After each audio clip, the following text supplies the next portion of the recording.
O Wirecut é um dos projetos do Snyderverse mais pedido pelos fãs, com montagem, trilha sonora, tom e duração totalmente diferentes do corte dos cinemas.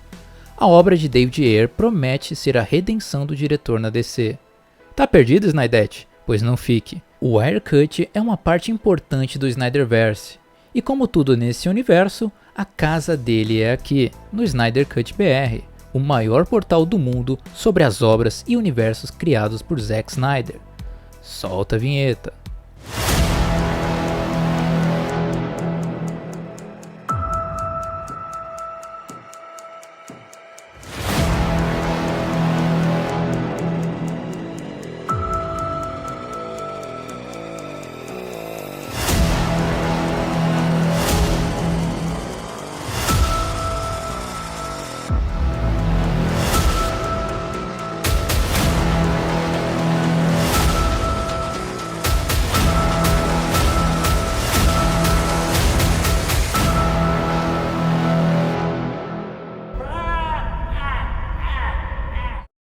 Esquadrão Suicida, lançado em 2016, teve um forte impacto na cultura pop. Diversas personalidades e pessoas realizaram e ainda realizam cosplay dos personagens do filme, principalmente da Arlequina de Margot Robbie e o Coringa de Jared Leto.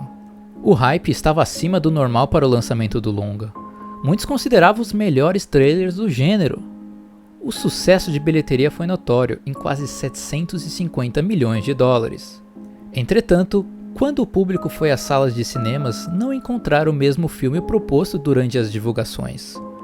Contendo diálogos diferentes, posições de câmera distintas, erros de continuidade, cenas que estavam em todos os trailers, exceto no próprio filme, e uma narrativa exaustiva com um tom confuso. Sendo assim, o filme não era cativante, parecendo jogado, apressado, com pouco desenvolvimento de personagens e arcos que não dava a lugar nenhum. Com isso, obteve críticas extremamente negativas, e o público se sentiu traído, como uma propaganda enganosa. Durante as entrevistas de divulgação, o ator Jared Leto estava bem chateado por causa das duras críticas a seu personagem, que sequer apareceu na trama, tendo apenas 7 minutos de tela ao todo. Porém, ele sempre ressaltava que havia feito diversas cenas que simplesmente não entraram no filme. We shot so much footage. There are so many scenes that are not in the film. Oh, there were so many scenes that got cut from the movie. I couldn't even stop. To the people who want more Joker, I say, me too. Yeah. Okay. I did a lot of work in the film, and a lot was cut. So, you have to ask the movie studio why. E Margot Robbie também dava a entender que houveram cortes consideráveis. I got the feeling that you filmed a lot more. We filmed so much of our backstory.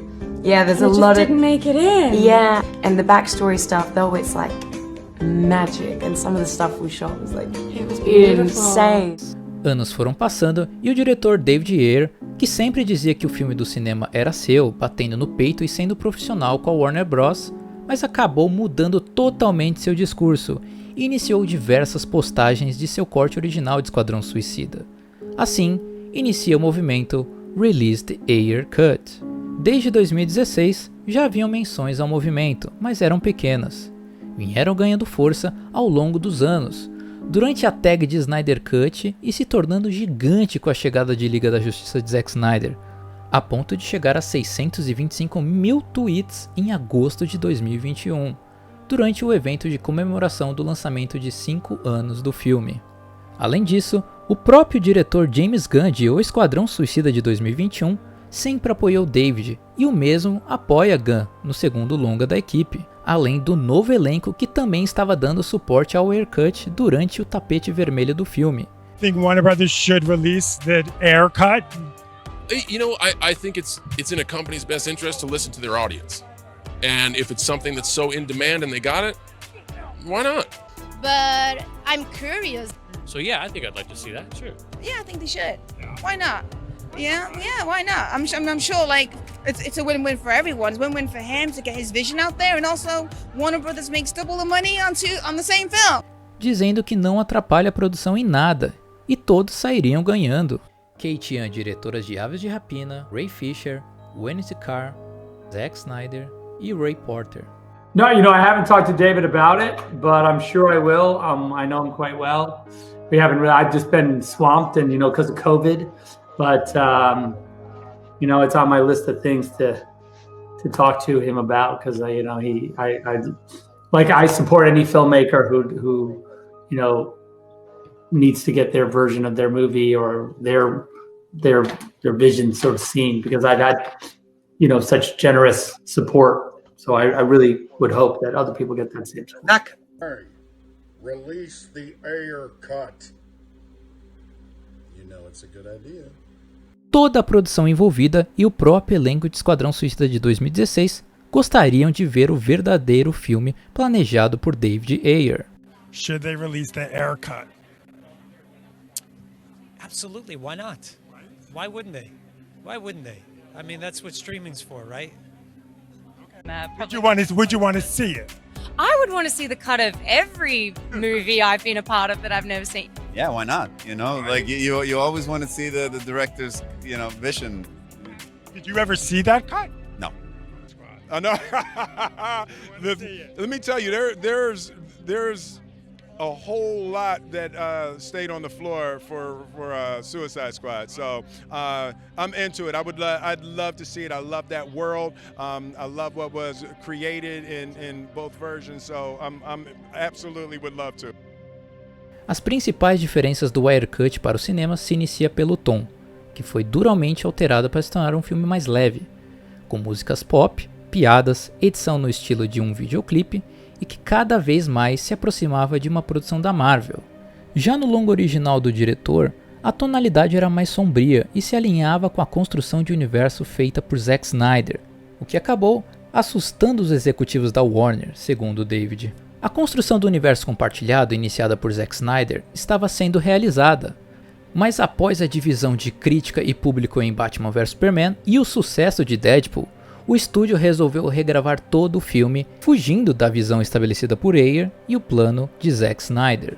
De acordo com Ayer, o longa estava inteiramente pronto, só faltavam meros CGIs de pós-produção. As mudanças para alterar o filme foram extensas, sendo tudo realizado em 10 semanas. Isso é muita coisa para um filme que estava finalizado, o que despertou um estranhamento por parte da mídia e dos fãs. A edição dos cinemas foi realizada pelo estúdio que editou os trailers. Convenhamos, eles sabem editar uma propaganda e não um filme. Se vendeu? Sim. Mas foi consumida com prazer? Não. A edição porca, o filtro roxo, verde, rosa, somando as regravações destoavam que foram acrescentadas à fotografia principal. Resultou em uma catástrofe, onde nada fazia sentido, o que atrapalhou o longa, sendo os primeiros 40 minutos iniciais destruídos, o meio do filme modificado, tirando o desenvolvimento dos personagens com rumos diferentes para eles, como o Diablo estando vivo e o Coringa se revelando para enfrentar a equipe. O final ficou completamente distinto da versão que assistimos nos cinemas. Além disso, o diretor tinha planejado com Zack Snyder introduzir o quarto mundo no filme, mas teve que ser retirado e o Snyder Cut seguiu um outro caminho. Em artes conceituais, vemos que a magia estava abrindo um tubo de explosão para trazer Lobo da Steppe em sua primeira invasão, que apareceria em forma magificada, como um holograma igual em Batman vs Superman, mas com visual diferente, se adaptando à vilã. Porém, a ideia foi deixada de lado quando o roteiro de Liga da Justiça evoluiu. Soldados originais seriam parademônios, como o próprio David informou, mas infelizmente teve que mudar os rumos. Ainda não sabemos se tem algo a respeito em seu corte. Notamos somente uma citação nos roteiros, na qual magia aparentemente estaria trazendo algo das trevas com o seu portal.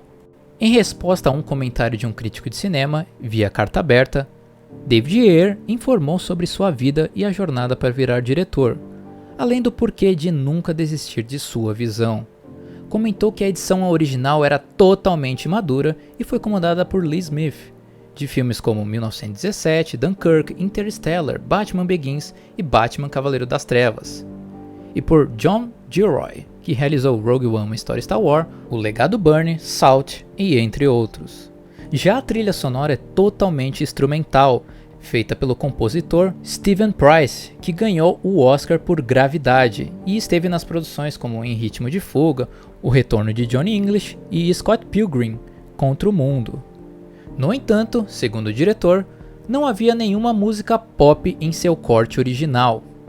Vale destacar que a trilha de Price está em um álbum separado da principal do filme, nas plataformas de streaming, e nas faixas escutamos diversas trilhas que nunca foram para o filme, ou com pouquíssimo tempo de duração.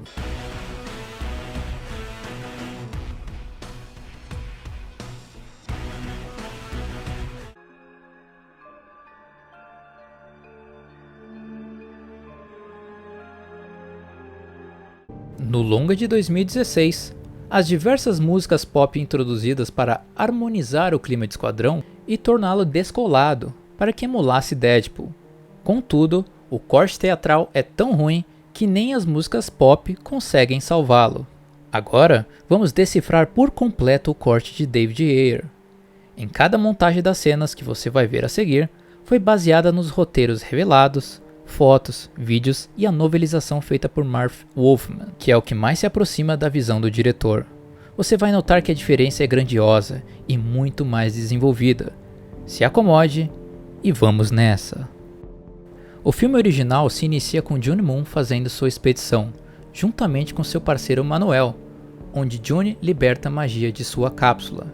A cena é amplamente estendida e dá o contexto e desenvolvimento da personagem que seria a grande vilã do longa.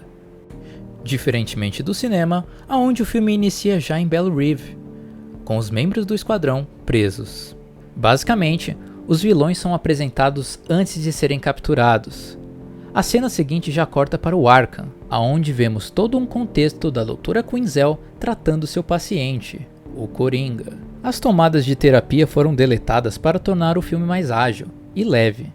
Porém, acabou tirando todo o contexto que envolvia Coringa abrindo suas memórias mais íntimas à Doutora, sob efeito de sessões de eletrochoque. O Sr. Coringa aparenta estar meio dopado na cena em questão. A cena de interrogatório, na qual ele está com uma camisa de força, é bem maior e dá ainda mais profundidade ao futuro do improvável casal.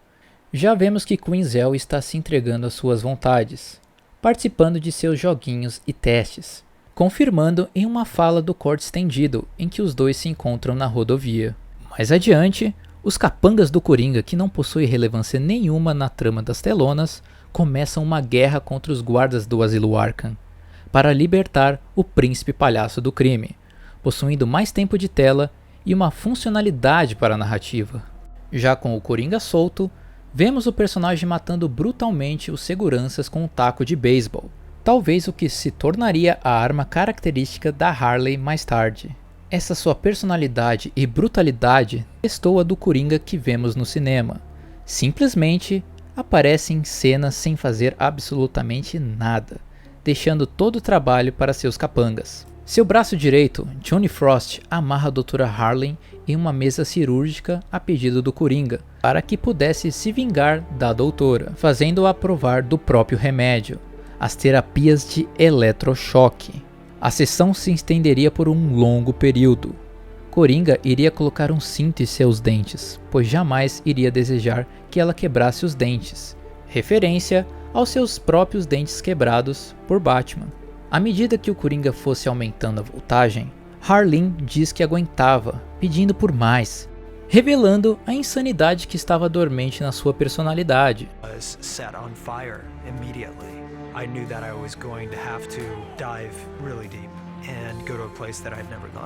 O Coringa de Jared Leto se apresenta com o mesmo tom sombrio do primeiro trailer da Comic Con San Diego de 2015. Really bad. Vemos o personagem ser sádico, em uma comparação ao corte do cinema. Vemos um rápido vídeo nos extras de uma cena deletada, onde notamos que há dois capangas do Coringa na frente da mesa de Quinzel. You dirty pervert! Oh my God! You people, what are you looking at? Shut up!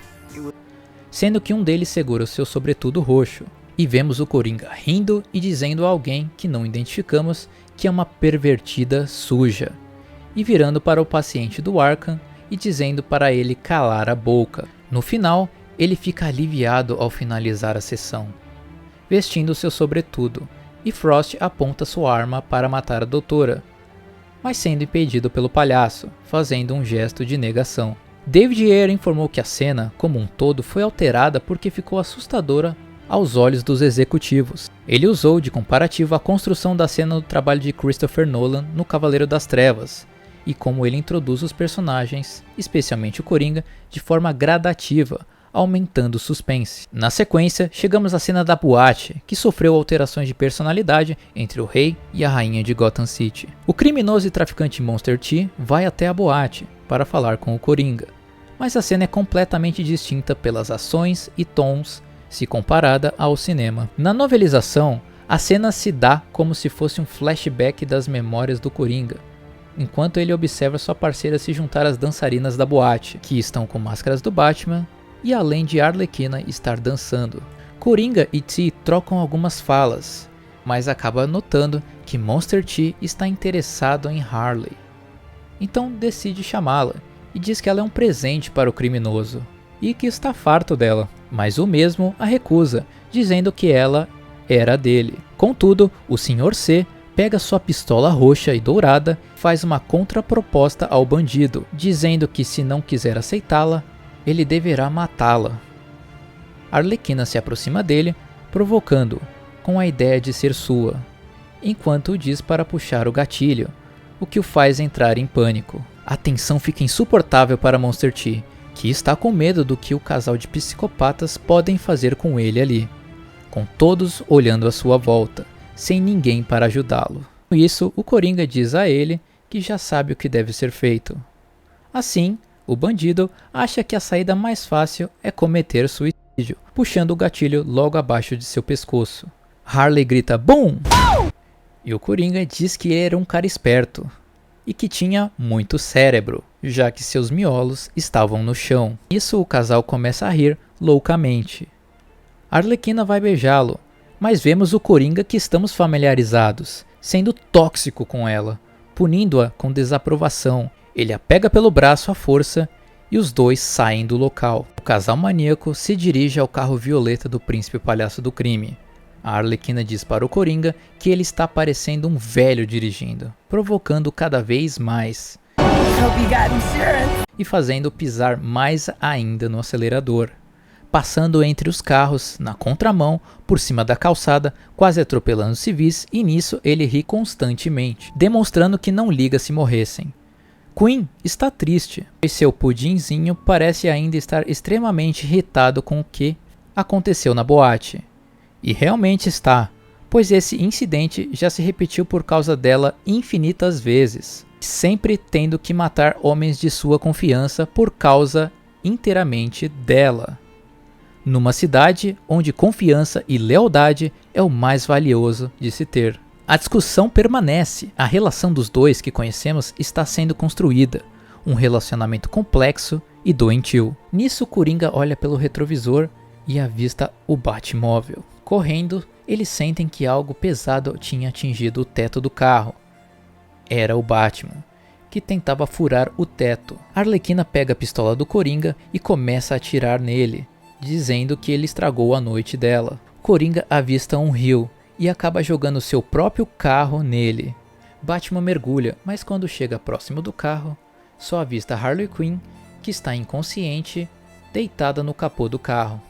Batman a salva, mas ela está ainda desmaiada. Com isso, ele faz os primeiros socorros como respiração boca a boca. Mas Harley Quinn acorda e começa a beijá-lo e rir. Em cena deletada, Batman diz que o Coringa tirou uma coisa muito importante de sua vida, e também vai tirar uma do palhaço, e aprende, sendo uma referência a Batman vs Superman, na qual vemos o traje do Robin na Batcaverna pichado, indicando que o Coringa o matou. Em outra noite, com muita neve, chegamos à cena onde o pistoleiro está ao lado de sua filha fazendo compras, mostrando um aprofundamento na relação pai e filha.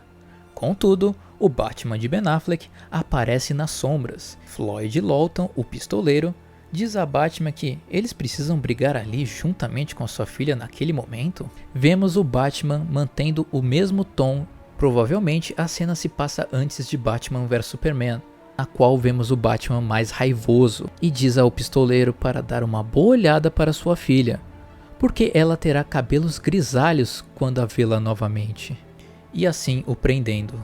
Harley finalmente é transportada para Belle Reve. Lá passa pela sua primeira noite de torturas. Temos então a cena em que ela ri em um canto sem roupa, enquanto os guardas têm medo de chegar perto dela. Segundo um diálogo de Griggs, ela pôs 2 colegas dele no hospital. Harley se comporta como Hannibal Lecter, extremamente violenta e perigosa de se lidar, tendo que ser trancafiada em 2 celas de contenção, uma dentro da outra, como uma integrante realmente letal do esquadrão. Nisso vemos cenas de discussões da Arlequina e do pistoleiro com Griggs, que tem um tom mais maduro que a versão dos cinemas, sendo até mais longa. Há uma cena do Diablo na escuridão de sua cela pressurizada, culpando-se pelo passado e vendo sua esposa nas chamas de suas mãos. Todos esses momentos serviam para demonstrar as condições precárias e o tratamento abusivo em que os integrantes do esquadrão permaneciam, tendo uma evolução no final do filme. Seguimos então para Rick Flag, que investiga a morte de alguns policiais, e com isso encontramos June Moon dentro da banheira do apartamento, com a água em cores pretas e cheias de marcas na parede. Os policiais tinham sido mortas por ela. Isso seria o primeiro encontro de ambos, e posteriormente iriam se relacionar. Amanda Waller aparece e convence a doutora a ir com eles. Vamos para a cena do restaurante, aonde Waller e oficiais da Casa Branca estão fazendo uma pequena reunião para saber sobre a Força Tarefa X. A cena foi completamente modificada, posições de câmeras, diálogos e até figurinos, criando uma série de erros de continuidade se observada com atenção. Waller apresenta aos oficiais os membros do esquadrão. Diablo se entrega à polícia. Amarra tem uma cena de flashback segundo Adam Beach. De acordo com uma foto lançada, o personagem era um ladrão de artes e antiguidades. Flash prende o Capitão Boomerang. Pistoleiro é visto em mais um dos seus trabalhos de assassino de aluguel. Katana em cena de flashback no Japão, e provavelmente veremos sua tatuagem de dragão nas costas e a morte de seu marido. Rick Flag é listado com flashback de uma missão longa, a mesma que vemos em pouquíssimos frames em seu fichamento no filme dos cinemas. Magia é revelada juntamente com uma maleta, em que Amanda Waller guarda seu coração. Já nos comentários sobre a Arlequina, vemos a cena da valsa entre o príncipe palhaço do crime e a rainha de Gotham, que foi estendida no corte de Ayer. Referência à arte de Alex Ross da primeira aparição da personagem nos quadrinhos, chamada Tango com Maldade, em tradução literal. Além disso, presenciamos diversas prisões da Harley, que aparece com vários trajes distintos. Vemos Griggs torturando a Arlequina e uma enfermeira que colocava uma seringa com nutrientes de morango no nariz dela à força, enquanto Floyd ouvia seus gritos de sua cela, observando a chuva caindo pela janela e lembrando de sua filha. Logo depois, Griggs vai até a cela do crocodilo, que recebe cena adicional na versão estendida do filme, onde ele ataca e devora um dos seguranças da base. Há também um diálogo sobre Croc ter comido a mão de um dos guardas, claramente uma referência à franquia de jogos Batman Arkham. Cortamos para a Casa Branca, que é mostrada nos trailers, e não o Pentágono como está na versão do cinema. Lá vemos discussões sobre o programa Argus da Força Tarefa X e sobre magia. Há até uma troca de diálogos entre magia e os residentes da sala, como apresentada nos trailers. Agora vamos colocar cenas do Coringa que não está presente na novelização e não sabemos ao certo onde e quando entram no filme, pois apenas tivemos contato com fotos, vídeos e roteiro. Uma cena de flashback acontece. Vemos o Coringa em seu quarto. Ele está devastado com escritas perturbadoras e deitado em posição fetal, bêbado, rodeado de inúmeras garrafas de gin cara, vestindo um possível shorts de lutador de MMA personalizado. Vale destacar que no roteiro, o mesmo é descrito como estando nu, e Jared Leto já mencionou em entrevistas que há uma cena do Coringa de cueca dourada. A Arlequina abre a porta e corre em sua direção e o abraça. ele está grato por vê-la. Já em outra ocasião, vemos possivelmente sua primeira cena investigando o paradeiro de Arlequina. Vamos para a casa do juiz Whitman, cena que foi cortada do longa, na qual vimos apenas fotos reveladas do cenário e do próprio palhaço deitado com a mão no celular e rindo. Não sabemos com quem ele está conversando no aparelho, mas a cena se inicia com Whitman chegando a seu quarto e indo se deitar com sua esposa. Porém, quem está lá é o palhaço em pessoa. O Coringa fala em tom de deboche: venha se deitar, querido. E o juiz pega sua arma debaixo do travesseiro, contudo o Coringa faz sons de arma sem munição, clec clec, e joga um punhado de balas no juiz. Whitman pergunta: onde está a minha esposa?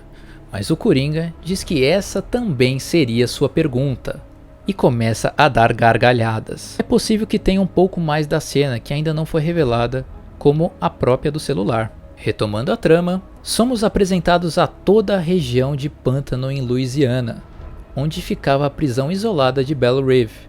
Waller e Flag descem da aeronave e ali vemos que o figurino está diferente e não se conecta com a cena dos bastidores e as cenas seguintes.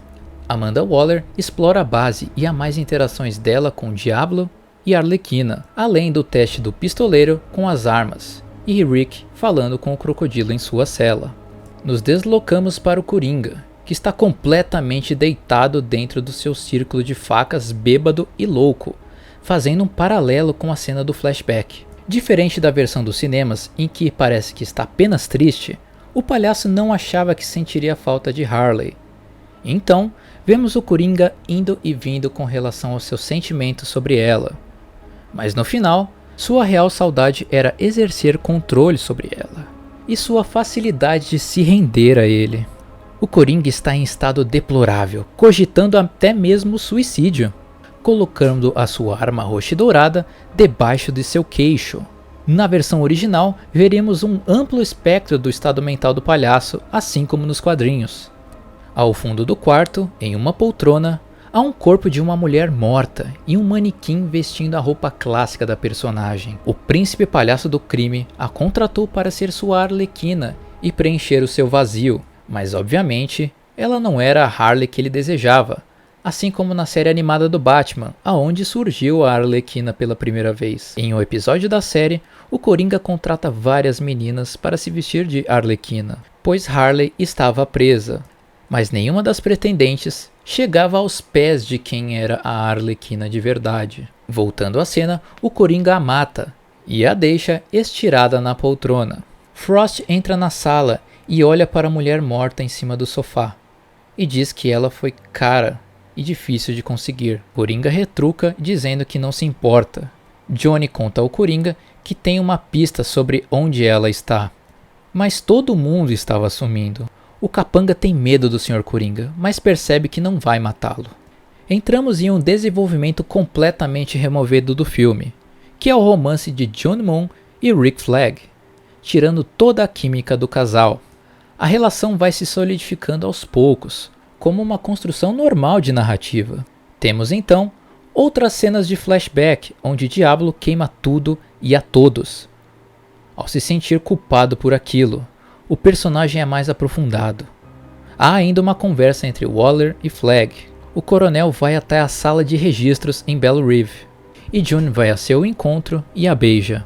Os dois entram na sala e começam a falar sobre a história de Amanda Waller e todos os prisioneiros, assim como narrado nos trailers.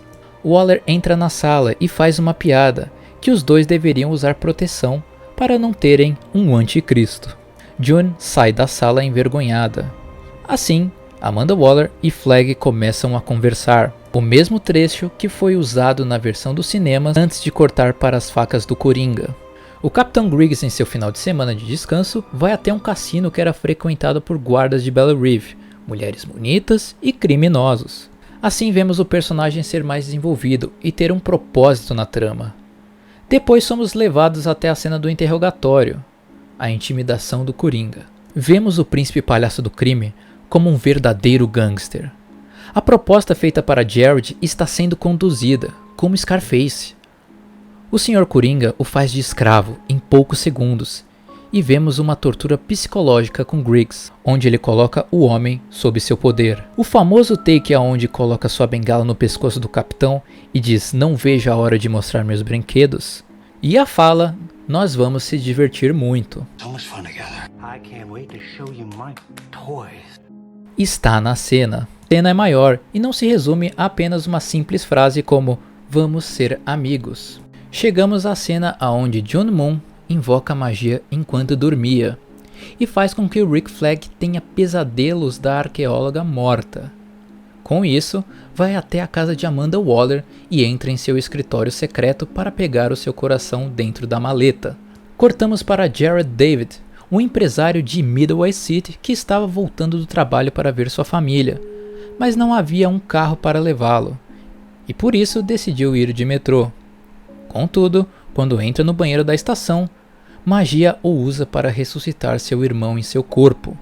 Vemos mais cenas de magia conversando com Rick Flag e voltando a ser John. Concluímos que os dois seriam o coração do filme de David Ayer. O desenvolvimento foi profundo. Nisso, Incubus surge no metrô e seu visual original seria bem diferente do que acabou indo aos cinemas. Assim como o Lobo da Steppe em Liga da Justiça de 2017 foi alterado para ser menos sombrio. Chegamos ao momento onde Griggs é alertado para começar a liberação da Força Tarefa X para sua primeira missão. Pistoleiro é o primeiro. A cena que Griggs espanca Floyd Lawton, que vimos nos trailers, entra nesse momento. Diferente do corte do cinema, em que a cena apareceu no início do filme, protagonizada por um soldado qualquer. A cela de Diablo é inundada de água, assim ele é jogado para fora e lhe injeta um tranquilizador para levá-lo para que a bomba de nanite seja injetada em seu pescoço. Croc e Arlequina são os próximos.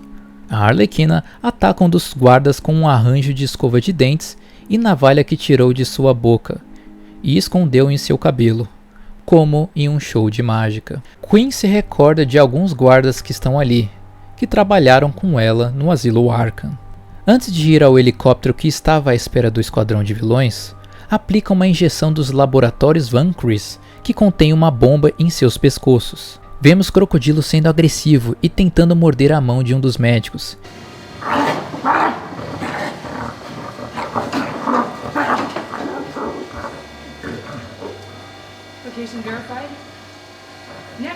Na qual foi cortada da versão teatral. Diablo é outro que foi deletado desta cena, onde estava anestesiado e o médico ficou com receio de aplicar a bomba. Ele estava enrolado em uma espécie de lençol para prevenir que ele use seus poderes incendiários. Griggs faz de tudo para chegar até Harley, mas a passagem estava bloqueada com a saída dos lunáticos da prisão. Ele precisava entregar o que o Coringa tinha ordenado a ele cumprir. Caso contrário, as medidas feitas por ele não seriam legais. Griggs consegue entregar um celular a Queen e diz que foi um presente de seu pudinzinho. Harley Quinn olha para ele e diz que ele está muito ferrado. Vamos para dentro de um helicóptero aonde os prisioneiros são transferidos. Essa cena não existe no corte do estúdio. Há várias linhas de diálogo de Arlequina como citadas na novelização. Na tomada que chegou aos cinemas, eles já estão soltos em uma base militar. Até agora vemos que a montagem e deslocamentos de takes são completamente diferentes. Cortamos para uma van chegando ao portão principal dos laboratórios Van Chris. Nessa cena, o Coringa de Jared Leto sai do automóvel e vai em direção à cabine de segurança que acabou de ser explodida, saindo com o seu martelo personalizado e acaba matando o segurança do portão. E ainda diz que algumas pessoas simplesmente não sabem quando é a hora de morrer. Are you kidding me? Ah! Some people just don't know when to die. A cena foi removida do longo original. Os capangas do palhaço são novamente explorados e vemos a invasão dentro do laboratório. O Coringa é violento mais uma vez, matando vários seguranças e sendo autoritário com Frost. Vemos o Coringa com uma postura mais violenta e agressiva. Assim, ele e sua gangue entram na sala blindada, ameaçando o Dr. Van Chris. E há diversos diálogos cortados antes de inserirem o dispositivo no pescoço do cientista. Notamos que a tomada tem um tom mais sombrio, pelas feições distintas das duas versões. Rick Flag chega na base militar e olha para uma notícia em seu celular. Vemos a repercussão da mídia, que fala sobre a guerra que está acontecendo em Midway City, tomada por fumaça que foi deletada da versão dos cinemas. Rick fica impressionado com os militares que montaram uma base improvisada que mais parece ter sido feita em anos e não em dias. Vemos o coronel tendo mais diálogos e desenvolvimento com seus soldados, Kowalski, Gomes, Gray e Nate, além do seu líder e tenente Edwards, feito por Scott Eastwood, filho do famoso Clint Eastwood, o rei do cinema de western. O ator foi duramente descartado da visão das telonas, e mesmo assim foi chamado por James Gunn para seu filme. Contudo, Scott recusou, pois não confiava mais no estúdio. Altamente criticados, os militares eram uma referência à primeira versão do Esquadrão Suicida nos quadrinhos, que era formada por uma força-tarefa militar e não por vilões. A forma que David Ayer retrata os militares é impecável, já que usou tropas reais para treinar os atores e atuarem também, assim chegando ao nível de realismo recompensador. Edwards, Rick e sua equipe vão ao encontro do time de esquisitões que estão presos com seus macacões laranjas. Com um discurso de Flag, todos são libertados e caem no chão. Ele ainda não acredita na bizarrice de todos e percebe que será muito divertido se saírem da linha para matá-los. Neste momento, Capitão Boomerang e Amarra, que não teve tanto tempo de tela no filme, são apresentados. Rick Flag os avisa sobre as consequências de atos que sofrerão se tentarem escapar ou atacar soldados aliados, entregando em seguida seus respectivos equipamentos. Destaque para a Arlequina, que na versão dos cinemas pega sua roupa preta e vermelha, que originalmente está trajada no manequim com o Coringa na cena das facas, onde a mulher está morta, e a usa.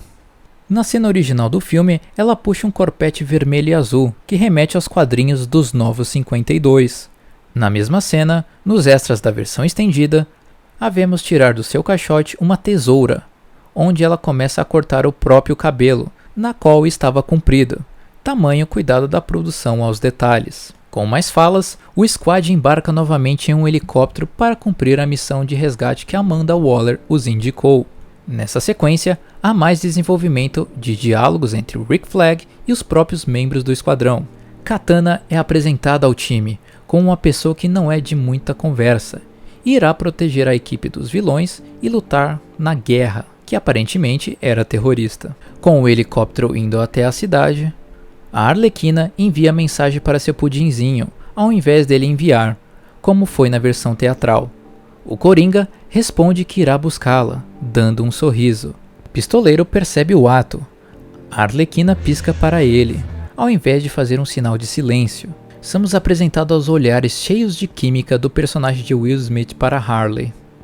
Johnny Frost está dirigindo um carro preto de luxo. Ao seu lado está seu patrão de cabelos verdes, e no banco traseiro o Panda. O Coringa estava nervoso com toda essa situação e começa a bater a cabeça na janela do carro. Há diálogos presentes nesta cena deletada. Ainda vemos um vídeo que não sabemos o contexto, mas faz parte da mesma cena, na qual o vilão diz que está impaciente e pega sua AK-47 de ouro e diz a Frost que isso será divertido saindo do carro.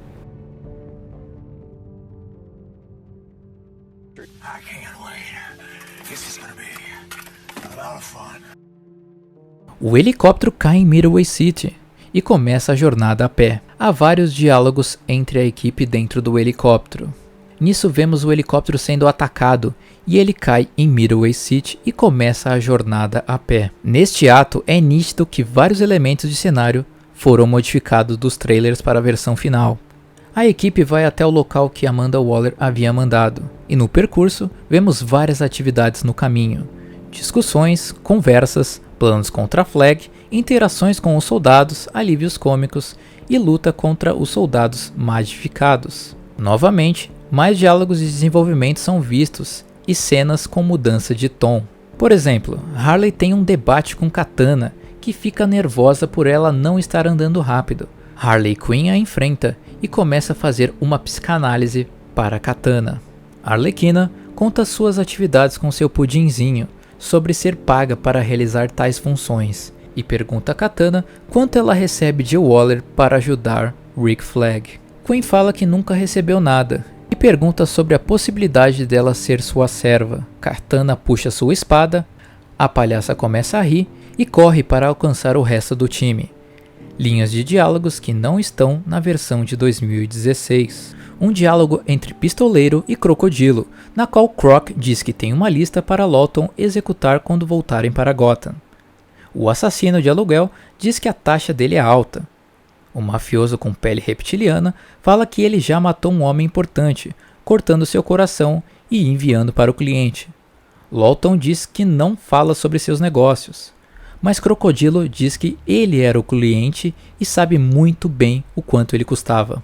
Há mais desenvolvimento na cena para Capitão Boomerang, Diablo, Crocodilo e outras muitas linhas de diálogos deletadas. Quem tiver curiosidade para ler esses diálogos das cenas das ruas de Midway City e seus desenvolvimentos que estão distintos da versão de 2016, deixaremos o link na descrição para a novelização traduzida de Esquadrão Suicida. Como vimos na versão do cinema, Magia está abrindo um portal com a ajuda e forças de seu irmão e transformando todos os soldados em criaturas perturbadoras.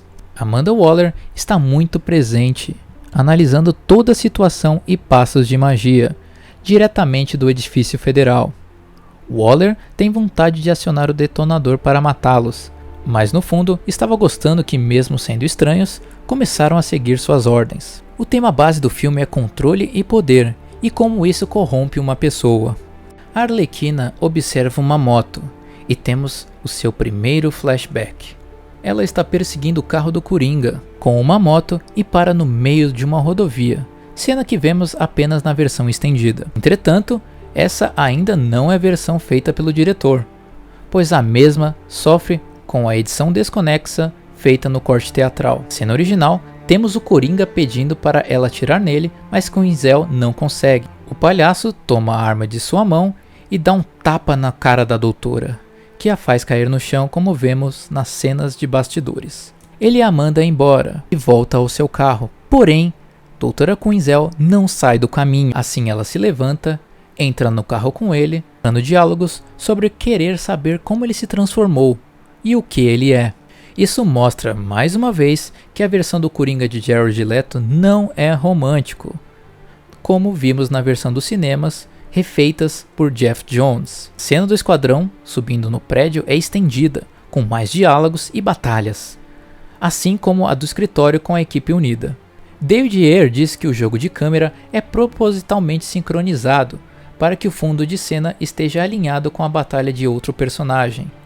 Há também a possibilidade de Ayer utilizar cenas em VR, realidade virtual, e termos as cenas em primeira pessoa, uma vez que a mesma foi toda coreografada e regravada com a ajuda de câmeras 360 graus na cabeça dos atores para uma experiência em realidade aumentada.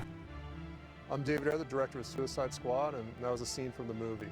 It takes a lot of work to put together an action scene like that, and we want to show you how it's done. Mais adiante, Diablo usa seus poderes pela primeira vez. O grupo sobe as escadas, mas Arlequina olha para baixo e tem mais um flashback. Somos levados à lembrança de Coringa e Arlequina dentro da fábrica química Ace. Os dois olhando para um tonel de ácido e o Coringa apontando, falando que nasceu ali, colocando suas mãos sobre o ombro da doutora. Entra mais linhas de diálogos que foram removidas da versão final. A cena basicamente é a inversão dos papéis. Era como se o Coringa fosse o médico agora. Coringa puxa uma navalha roxa do seu bolso, que vemos em exposição na Warner Bros. E no boneco da Hot Toys. Há um sorriso arranhado nela, e a provoca com a ponta afiada em seus lábios. Ele desliza a lâmina suavemente em sua boca aberta, e ele diz que pode fazer você sorrir. O faz fazer todos os juramentos possíveis, entregando sua alma a ele. O Coringa, sem acreditar na insistência e na loucura apaixonada da doutora, ele fica com raiva de si mesmo, confuso, prestes a machucá-la muito, machucá-la para sempre, mas ele se afasta e deixa que ela decida, e se despede de doutora Harley Quinzel, que se joga em direção ao ácido. O vilão iria abandoná-la para a morte, afinal ele não precisa dela, mas ele começou a sentir uma sensação esquisita, um vazio repentino e que achava bizarro. Poderia ser isso o tal amor? Mas ele simplesmente não ama ou se importa com ninguém, somente com o Batman. Com isso, dá a volta e se joga no tanque atrás dela. Até a cena do pulo foi modificada para a versão dos cinemas.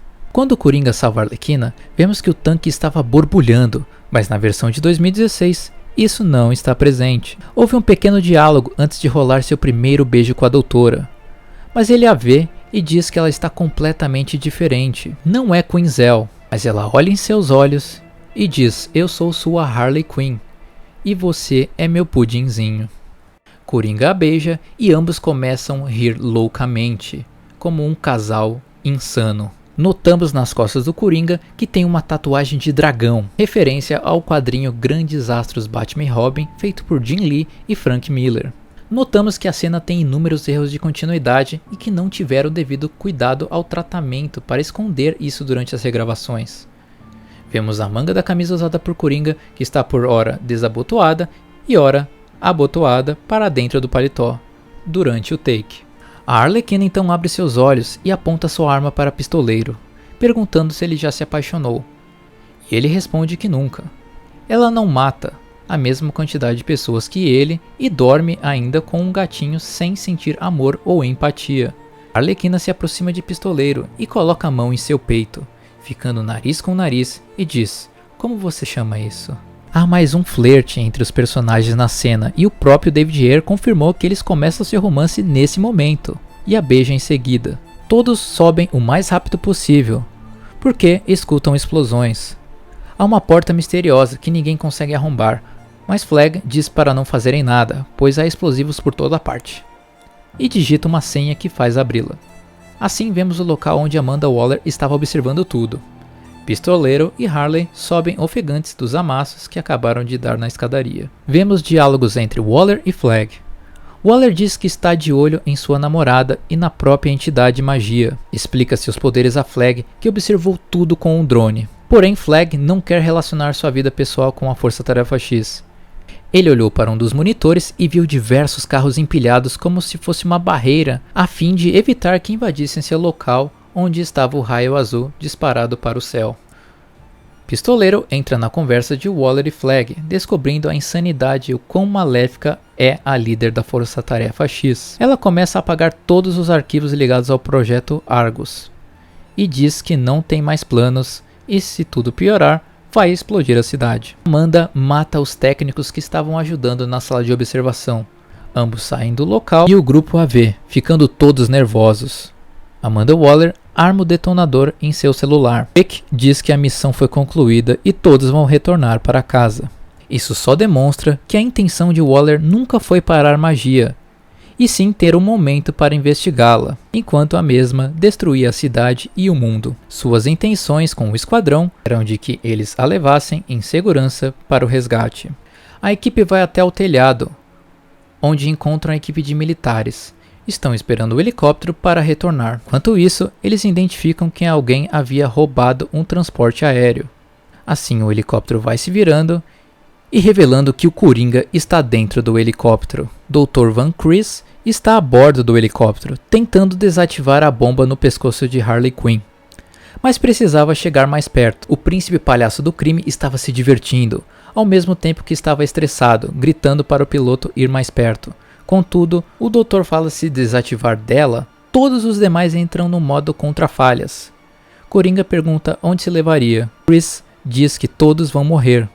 Coringa o olha e o doutor se sente um idiota por achar que ele daria a mínima. O palhaço chama a Arlequina pelo celular.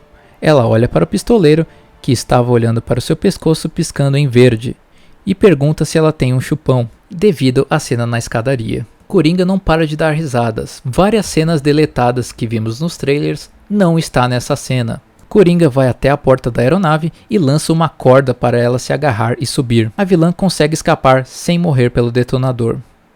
Waller manda o pistoleiro matá-la, mas ele diz que errou o tiro, e nisso todos olham aliviados e com aprovação que o assassino, que aceitava cartões de crédito, estava evoluindo. Amanda pede sua segunda unidade para derrubar o helicóptero do casal. No corte de 2016, a cena terminaria nesse momento, mas no corte original do filme, Pistoleiro olha para o pescoço de Capitão Boomerang e todos da equipe, e as bombas estavam piscando em vermelho. Flag tenta redefinir as cargas com seu detonador, mas sem sucesso, e diz que está no modo contra falhas.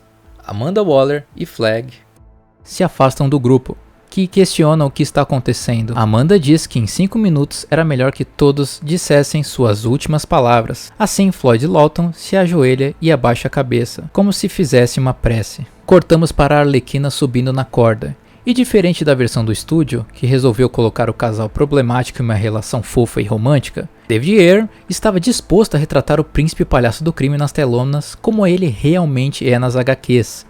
Tóxico, egoísta, agressivo e insensível. Coringa puxa ela pra cima e a Arlequina está muito feliz e partindo para abraçar seu pudinzinho. Mas o vilão estava furioso, gritando com ela, exclamando: "Olha as merdas que eu tenho que fazer por você." Ela, sem entender, se entristece. Ele se aproxima ameaçadoramente, olha nos olhos e diz: "Nós precisamos conversar." The shit that I do for you. We're gonna talk. Provavelmente há mais diálogos nessa cena, mostrando a relação tóxica entre os dois. Cena que chegou às telonas, Coringa e Harley se beijam e o palhaço diz que faria qualquer coisa para ela, sendo um tremendo de um romântico. Logo em seguida, um míssil está vindo contra a aeronave, que acaba matando os pilotos, Dr. Chris e Johnny Frost, assim desativando o equipamento do doutor. Coringa está nervoso. Em um último ato de desespero, Coringa olha para a Arlequina e diz que eles deveriam namorar outras pessoas, e a empurra em direção à morte. Ou será que não? Entretanto, Harley, com sorte, cai sobre um telhado de um edifício baixo. Já seu pudinzinho está em queda livre com um helicóptero que explode, e supostamente morre. Harley viu aquilo como o fim de seu relacionamento, juntos até que a morte os separe. Pela primeira vez, ela estava totalmente só. Um Arlequim sem seu rei. Voltamos para o esquadrão, que observa o gosto amargo de ter tido seu poder desafiado no olhar de Waller. Sobe na aeronave de segunda unidade e diz que irá mandar outro a eles em breve. Notamos como Amanda Waller só pensa nela, não está ligando para nenhum deles ali, nem mesmo para Rick Flag. Todos olham com olhares de desprezo, pois simplesmente caberiam todos ali. Vemos o helicóptero do Coringa caído sobre o banco de Midway City, coberto por fogo, e no meio dos destroços ressurge o palhaço, como uma fênix, cambaleando em direção à câmera e com metade de seu rosto queimado, lembrando o mesmo visual do vilão HQ Fim de Jogo de Greg Capullo e Scott Snyder.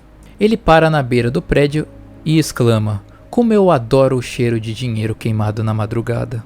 Waller, que estava em rota de abandonar a cidade, acaba sendo atacada por Incubus, e os Minions da Magia a capturam. Nisso, Flag diz para Floyd que a missão ainda não tinha terminado, não enquanto Waller corresse perigo. Saindo do edifício federal, Harley aparece viva e ao mesmo tempo triste, afinal se deu conta de tudo o que o Coringa fez a ela. Nisso, ela remove seu colar escrito Pudinzinho. Era mais um sinal de sua devoção a ele. Pistoleiro a pega no colo e a coloca no chão. Mais diálogos de Arlequina nessa cena, diferente da versão do cinema. O clima é de tristeza e ela aparece completamente perdida sem ele, só restando ficar com seus novos amigos. Magia fala para seus servos trazerem um Waller até ela. Seu irmão Incubus coloca o coração dela em seu devido lugar e ela se transfigura repleta de poder. Atrás dela surgem tentáculos pretos como o petróleo. Um deles se conecta à espinha dorsal, o que agita o prédio. Vários outros tentáculos a rodeiam, enquanto sua armadura mágica, feita de fractais, tal qual uma pesada espada dourada, se forma. A bruxa cresce até 3 metros de altura, com um visual completamente diferente do cinema, em dourado. Flag e o esquadrão olham para os destroços da aeronave abatida de Amanda. E então temos uma última interação entre eles e os militares. Flag avisa que ela foi capturada e levada ao anel de energia no céu. Eis o seu próximo objetivo. Dalton olha ao fichário de Waller, jogada perto dos destroços, e descobre tudo que a Waller fez e ficou desapontado com Rick Flag, que sabia tudo o que estava acontecendo desde o início e preferiu ficar calado. Ele revela que a entidade magia havia feito aquilo, após escapar numa missão isolada para matar Incubus, personagem que ela havia libertado mais cedo naquele dia. Eles olham para a pasta que está cheio de fotos do local e do Incubus. Rick Flag informa que tem uma bomba de nanita na mochila, programada para explodir rapidamente e que poderá usar contra a magia. Ele conta como ela é sensível ao seu coração, mostrando em cenas de flashback de sua dor, como vemos no cinema, relatando à equipe que devem retirá-lo de seu corpo. E todos, mesmo que sejam criminosos horrendos, estão dispostos a ajudar Flag a ter June novamente, mesmo que isso possa acabar os matando. Pistoleiro, ao observar o céu e a energia criada pela bruxa,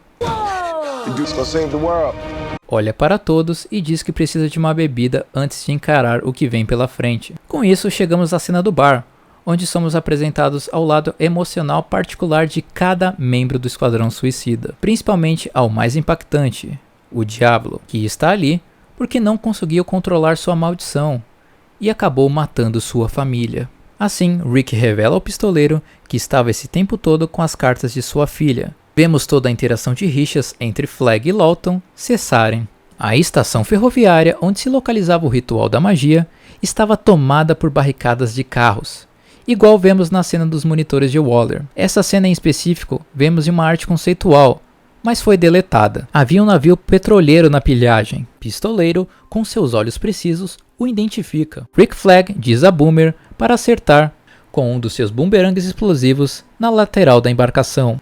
O resultado é espetacular, uma enorme explosão, abrindo um buraco de passagem. Vemos a equipe bolando um plano para plantar a bomba no túnel, embaixo do prédio. Para isso, todos teriam que enfrentar Magia e seu irmão, para servir de distração enquanto os homens de Flag faziam o trabalho de colocá-la e se sacrificarem.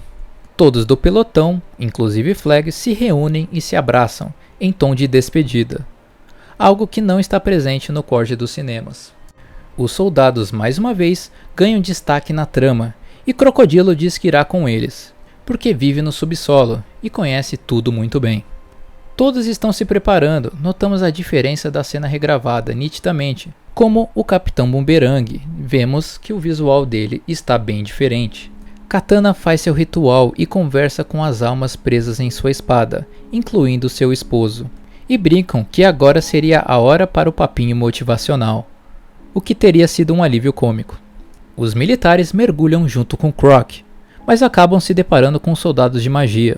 Lawton diz a Flag que ele realmente deve amar muito essa garota para fazer todo esse sacrifício, já que ele não aparenta ser amoroso, por ser frio. Mas ao lado de June Moon, Rick nunca se sentiu nada parecido e estava realmente feliz. Contudo, não tinha tanta certeza se iria encontrá-la, uma vez que a magia a tomou por completo. O portal feito por magia estava vibrante, parecendo uma fogueira mecânica, com fileiras de engrenagens. Diferente do corte do cinema, não era uma máquina de destruição, e sim um portal para outra dimensão. Todos ficam impressionados com todo o sobrenatural que está diante de seus olhos. O visual de magia, que se transformou para o ritual, não era a visão que David Ayer queria para a personagem, e sim algo mais robusto e ameaçador, mas foi modificada, assim como em Cubos, para o corte teatral. Diablo olha para aquilo tudo e diz: a bruxa está abrindo um portal. Capitão Boomerang retruca: então a querida está abrindo os portões para o inferno, não é? Diablo responde que sim, ela está deixando algo entrar em nosso mundo, algo que Deus excluiu da criação. Em uma entrevista, David Ayer afirmou que nos planos originais o Lobo da Steppe era parte intrínseca do terceiro ato. Porém, quando o roteiro de Liga da Justiça amadureceu, o vilão foi descartado de seu roteiro. Porém, fica subentendido que magia estava trazendo algo de outra dimensão. Há a possibilidade de alguma conexão com elementos dos Novos Deuses e a invasão do Lobo da Steppe, tal como Darkseid, ainda podem ser aproveitados aqui, uma vez que não foi revelado o que há do outro lado do portal, ou poderia ser simplesmente um demônio. Nisso, a vilã começa a falar com o coronel e o esquadrão, dizendo que estava esperando por eles e que deveriam sair das sombras. Ela sentia a presença de todos, mesmo não os vendo. No corte original, ela falava de forma mais natural e não tão vilanesca. A Arlequina tenta ir, mas Pistoleiro a puxa de volta e pede para ficar com ele. De repente, todos entram no estado de transe, como vimos na versão do cinema, e começam a ter sonhos com realidades onde todos gostariam de estar. Vale destacar, a visão de Arlequina provavelmente foi regravada, e na versão original não apareceria normal junto com Jared Leto e seus filhos. Na novelização é dito que eles estão como rei e rainha de Gotham, em uma casa com os seus filhos trajados de Arlequina e Coringa. Nos cinemas, o Coringa era romântico, rompendo a visão do espectador sobre os dois. Harley Quinzel não queria ser normal, queria ser como seu pudinzinho, viver uma vida de crime ao seu lado. No entanto, há duas fotos, a Arlequina vestida de noiva e o Coringa de Jared Leto vestido um traje branco. Tudo indica que houve uma cena de casamento entre eles, possivelmente fora da realidade ou em um flashback, que não sabemos como entraria na trama, já que é um mistério. O cenografista e consultor militar Owen Thornton publicou a foto de Queen, dizendo que essa é uma das grandes surpresas de muitas presentes no corte do diretor. Diablo fala a todos que tudo isso não é verdade, e que a feiticeira estava mexendo com a mente de todos. Assim, todos saem do transe e vão até a magia e conversam com ela. Mas ela ordena seu irmão a matar todos eles e deixá-la trabalhar no portal. Rick conversa com Edwards pelo rádio e fica tenso ao saber que toda sua equipe, menos Ed, tinha sido abatida pelos soldados de magia. Edwards sabe que ele terá que fazer o sacrifício para acabar com isso e mergulha novamente com a bomba. Nisso, ouvimos barulhos que podem ser mais soldados de magia. No entanto, Crocodilo aparece e os dois ficam felizes por estarem juntos. Croc o ajuda a ir até o local que será plantado para detonar. Diablo sente que não tem mais nada a perder e parte para cima de Incubus, jogando sua rajada de fogo no irmão de magia, mas acaba levando um golpe e fica inconsciente por alguns instantes. Edwards e Crocodilo entram numa bolsa de ar e conversam antes de irem até o local da missão. Vemos um diálogo entre os dois, o soldado ainda não acreditando que está ao lado do criminoso, e que também acha engraçado todos terem nomes esquisitos, e pergunta a Croc se ele tinha um nome comum. Crocodilo lembra que seu nome era Jones, Waylon Jones, e contou sobre sua doença de pele que o transformou naquele monstro. Edwards fica imaginando como deve ter sido difícil sua vida, se importando com o criminoso. Eles olham uma luz no fim do túnel. Lá era o local onde magia estava, e partem em direção. Mas de repente, mais um Minion da vilã ataca Crocodilo puxando seus pés. Os dois começam a batalhar contra a criatura, não tendo outra saída a não ser detonar a bomba para ser salvos. Assim, acionaram o detonador contra o soldado da bruxa e nadaram o mais rápido possível em direção ao final do túnel. Diablo consegue acordar e parte novamente para parar o irmão da magia. A Arlequina o ataca. Capitão joga seus bumerangues e Incubus fica nervoso e tenta acertá-los. Pistoleiro revida com vários tiros e também leva um golpe. Podemos ver que a versão original era mais frenética. Incubus era mais forte e também cenas foram modificadas para mudar o tom, como é a própria cena de Floyd Lawton. Enfurecido, Incubus ataca com seus tentáculos fractais o esquadrão. Assim, Katana pula e, girando no ar, acaba cortando a cabeça do vilão ao meio, ao estilo de Mulher Maravilha em Liga da Justiça de Zack Snyder. Assim, a alma de Incubus é absorvida pela sua espada. A cena foi bruscamente modificada na versão de 2016, onde vemos o Diablo virar um deus enfrentando o vilão, informando para o pistoleiro que perdeu uma família e não deseja perder outra. O diálogo foi duramente criticado, pois eles estavam falando de um relacionamento de um dia e ainda são criminosos. Sendo assim, a entidade de Diablo está vencendo Incubus. O joga para o local da bomba e ambos acabam morrendo em combate. Isso notamos que não ocorreu, a bomba foi usada para outro motivo. Diablo ainda segue vivo, Magia fica furiosa, abrindo definitivamente o portal, com cores vibrantes, diferente do cinema que fica nebulosa por causa da explosão da bomba que matou seu irmão. A equipe fica de boca aberta, olhando para cima e tentando acreditar no que está vendo. Os porteiros demoníacos de magia começam a se mexer e dançar como um ritual para a feiticeira. E vemos os raios atacando satélites e lugares secretos. A Casa Branca entra em discussão como ela conseguiu o feito, já que ninguém sabia desses locais, e notamos que está saindo da mente de Amanda Waller, que estava sendo dominada. Capitão Boomerang se assusta e exclama que encontrou Amanda Waller. Ela estava levitando de cabeça para baixo e ligada aos tentáculos da bruxa. Enquanto isso, as luzes das bombas em seus pescoços começam a piscar em vermelho novamente.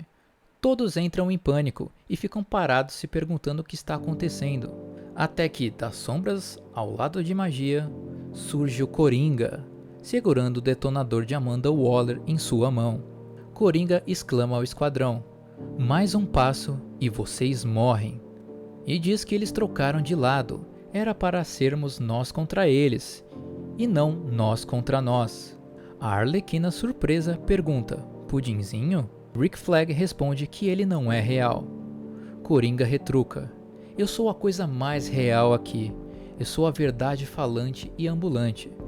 Mas se eu não for, então isso não vai explodir suas cabeças." O polegar do Coringa então desliza para acionar o botão, mas Pistoleiro o interrompe, dizendo que ele é real, e diz ao palhaço que nunca teve rixa com ele. Assim, Coringa os ignora e inicia seu monólogo: "Meu destino estava selado, até ser resgatado da morte por esta deusa." E então ele se vira para todos, abre seus braços e ordena: "Agora ajoelhe-se perante o rei de Gotham." Pistoleiro, descrente no que acabou de ouvir, questiona: "Rei do quê?" Coringa continua: "Ajoelhe-se perante o seu rei. Esta querida mulher está me dando um exército para marchar na nossa cidade favorita. Eu irei sacudir os portões e fazer o Batman de meu vice-presidente. Nós somos amigos muito próximos, sabe? É complexo." Sendo assim, a primeira vez em que o Coringa de Jared Leto fala o nome de seu arqui-inimigo. Magia diz a todos que quer a espada de katana. Coringa então pede para sua amada que ela a entregasse. Arlequina olha para seus novos amigos e dá aos ombros, se rendendo ao rei de Gotham mais uma vez. A decepção cai sobre o esquadrão. Harley se aproxima lentamente de magia com a espada. E o Coringa, já sem paciência, diz para sua querida andar rápido e responde que ela sempre precisa fazer um maldito show para tudo. Arlequina sorri levemente e engole o seu orgulho pela 1000ª vez. Mas reflete que dessa vez vai ser diferente. Flag pergunta ao pistoleiro se é possível derrubá-lo, antes que ele aperte o botão, mas é impossível, porque estamos falando do maior vilão de todos os tempos. Arlequina sobe os degraus para se juntar ao Coringa e sussurra em seu ouvido, implorando para que ele não desrespeitá-la na frente de seus amigos. O palhaço a responde: "Você deveria ter vergonha de si mesma." E para surpresa de todos, Queen ataca a magia com a espada de katana, arrancando seu coração de forma violenta e precisa. A bruxa de repente fica atordoada e volta com a sua antiga aparência da caverna. Seu coração também se transforma em um artefato seco e desidratado. Todos olham com admiração para a Arlequina. Coringa jamais esperava isso dela. Com isso, o príncipe palhaço do crime está perplexo e irritado e puxa sua pistola roxa para matar sua antiga amada, dizendo que essa foi a última vez que ela o desobedeceu, agarrando sua garganta e apontando a arma em sua testa. Harley Quinn responde que ele não é mais seu chefe, assim se emancipando do vilão antes mesmo de Aves de Rapina. Tudo estava arquitetado. Contudo, toda a jornada do Coringa foi cortada para a batalha final, e deixando mais leve como vemos na versão dos cinemas. O palhaço se sente frustrado e abaixa a arma. Retruca dizendo que não, mas vai deixá-la seguir com sua guerra e que ela encontre o que procura. O vilão, sempre imprevisível, recua às sombras, mas antes solta uma bomba de gás em cima da equipe e dá tchau, como vemos nos trailers. Agora voltamos para a feiticeira, que entra em batalha contra o time que está mais unido do que nunca. Magia solta seus tentáculos que grudam no pescoço de Katana e entram em seus ouvidos. Seus olhos ficam pretos e dilatam-se, a transformando em um fantoche e que deve colher as almas do esquadrão para ela. A Katana maligna encara o esquadrão, pronto para destruí-lo. Katana gira loucamente para decapitar Harley, mas o crocodilo dá um soco para defendê-la. Mas seus tentáculos são como elásticos e fazem Katana retornar a ele. Contudo, Croc agarra seu pescoço e a joga no chão, arrancando o controle da bruxa. Assim, Katana volta ao normal e o agradece, quando de repente 4 tentáculos se grudam nele, transformando em maligno. Crocodilo agarra Katana, Pistoleiro e Flag correm para ajudá-la. Lawton atira nele, conseguindo o afastar, e Rick corta seus tentáculos com sua faca de combate. Lawton atira e explode mais alguns. Diablo e Capitão Boomerang conseguem impedir de serem atacados. Flag esvazia sua pistola em um tentáculo que se aproximava. Ele estava sem munição. Então, o pistoleiro dispara sua última rodada para ajudá-lo. Floyd pede Rick mais balas. O coronel está zerado. Harley carrega suas últimas 6 balas e dispara contra o último tentáculo conectado ao crocodilo, separando-o e retornando ao normal. Agora o esquadrão forma um círculo defensivo, todos unidos, mas tentáculos se reúnem para os atacarem. Pistoleiro acena para o portal e diz que precisam destruir aquela merda satânica imediatamente, se quiserem sobreviver. Rick Flag concorda, então o capitão joga um bumerangue explosivo no rosto de Magia e no seu campo de energia protetor, que acaba explodindo e a cegando-a. Pistoleiro exclama para Crocodilo e Arlequina agirem. Croc dá corda e joga a mochila de Flag, que tinha sua mina detonadora, em direção ao portal. Harley arremessa seu revólver para Floyd Lawton. A feiticeira percebe o que está acontecendo e tenta derrubá-lo com sua espada. A arma de Queen gira no ar em câmera lenta e chega às mãos de Pistoleiro, que a pega e mira rapidamente, enquanto a mochila estava se alinhando com o portal. Mas Magia ainda tenta controlá-lo, com uma figura de sua filha dizendo que ele não deveria fazer isso, senão nunca mais irá vê-la.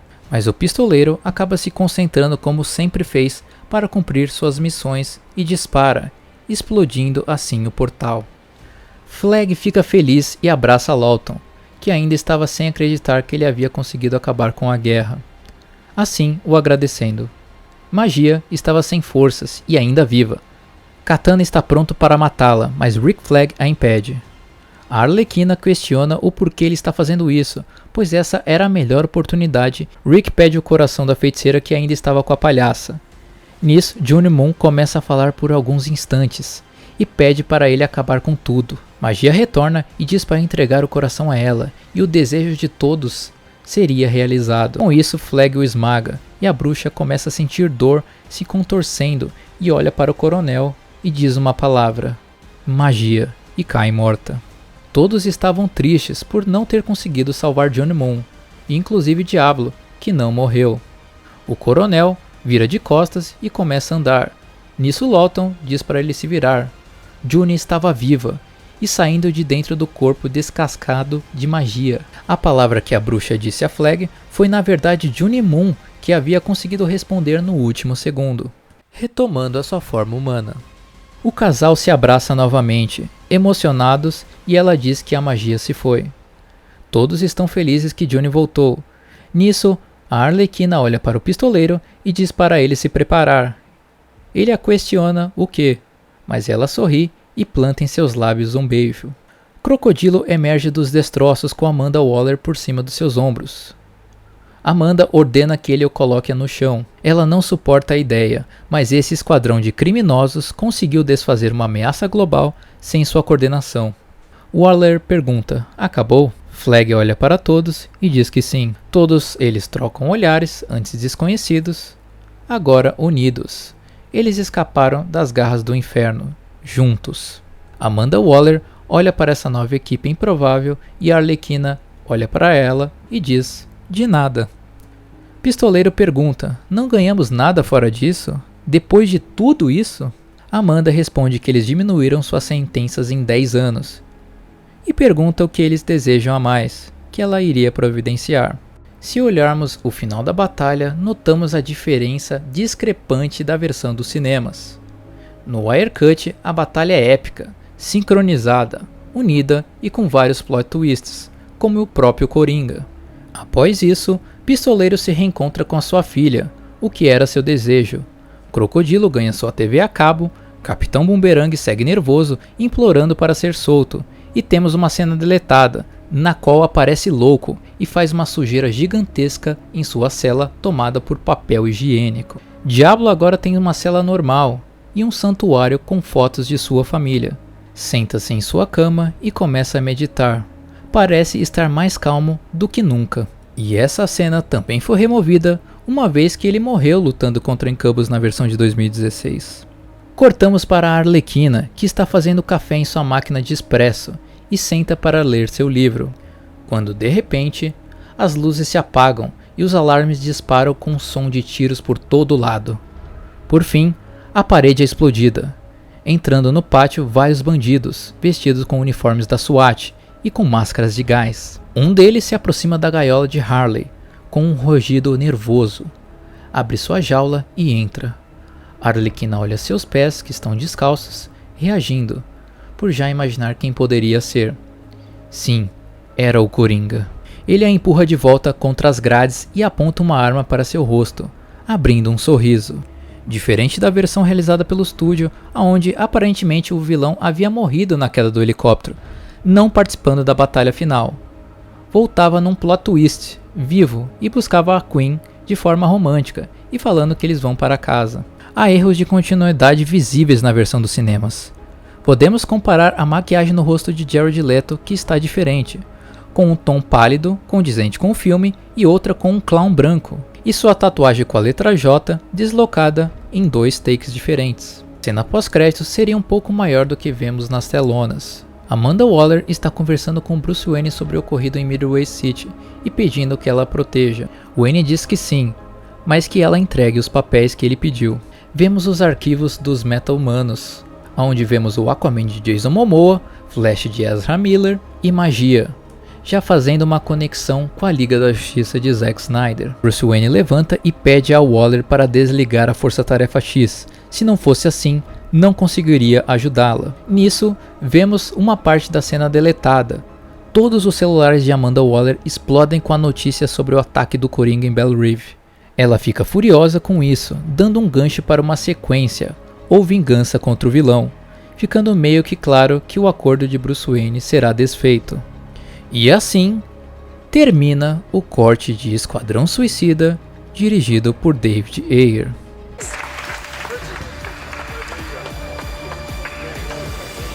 Então, se achou, Snydete? Você chegou meio perdido aqui, né? Mas não aceito que mesmo após o maior vídeo do canal até aqui, você não tenha se encontrado e entendido o tamanho do Wirecut. Pega esse vídeo e manda para os seus amigos, mas também deixa o like e se inscreva. Queremos atingir os 3.000 inscritos no canal e contamos com seu apoio. Espalhe a palavra do Snyderverso para todos os cantos do mundo.